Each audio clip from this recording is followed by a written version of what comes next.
আজি মই খুবেই নিজকে গৌৰৱ অনুভৱ কৰিছোঁ আৰু বহুত আনন্দ সেয়ে এই ভিডিঅ'টো বনালো।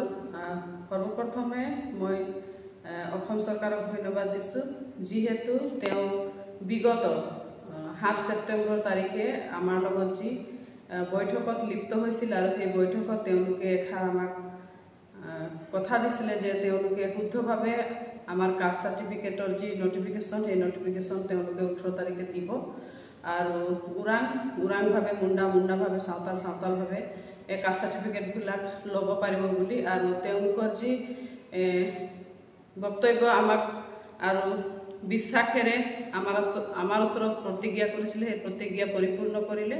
আজি যিহেতু 18 ছেপ্টেম্বৰ তাৰিখ হয় আৰু সেয়েহে তেওঁলোকক মই ধন্যবাদ দিছোঁ।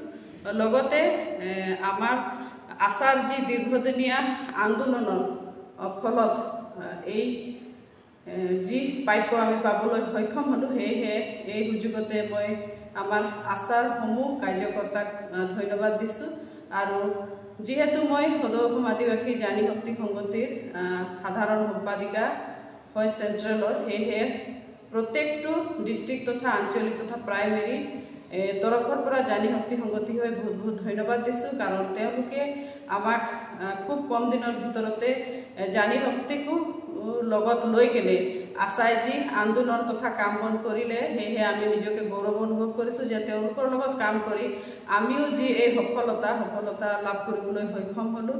আৰু এই সুযোগতে মই প্ৰয়াত আমাৰ প্ৰদীপ নাথ ছাৰক বহুত ধন্যবাদ দিছোঁ যে তেওঁৰ অশেষ চেষ্টা মনোবল লগতে যি সাধনা সেই সাধনাৰ প্ৰতিফল আজি আমি লাভ কৰিবলৈ সক্ষম হ'লোঁ সঁচাকেই। কাৰণ তেওঁ যদি আমাৰ বাবে আৰু আমাৰ হকে মাত মাতি নহা হ'লে হয়তো এয়া আমাৰ বাবে সম্ভৱপৰ নহ'ল হ'লে। সেয়েহে তেওঁক মই এই সুযোগতে য'তে আছে বহুত ধন্যবাদ দিছোঁ।